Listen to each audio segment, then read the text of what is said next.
কি রে ভাই মাছ ঝাড়ে কি করছিস ভাই? ভাই কি হয়েছে মাছ ঝাড়ে কি করছিস একা একা? আগে শোন ভাই। বল ভাই।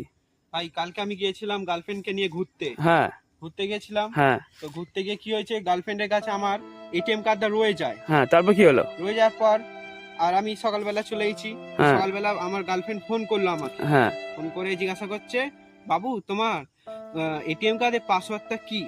হ্যাঁ, তারপর তুই কি করলি? তা আমি বললাম কেন, কি জন্য লাগবে?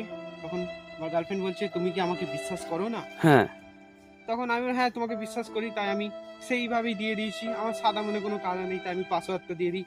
তার 1 ঘন্টা পরেই দেখলাম কি একটা মেসেজ এলো আমার ফোনে, 50,000 টাকা একটা আমার ব্যাংক থেকে কেটে গেছে। তারপর? তাই আমি এখানে এসি, আমার গার্লফ্রেন্ড আমাকে কোন বাঁশটা গুঁজেছে পেছনে। ওরে বাবা ভাই, কি অবস্থা ভাই তোমার, খুব কষ্ট হচ্ছে। ঠিক আছে তুই মাছ খুঁজতে থাকো।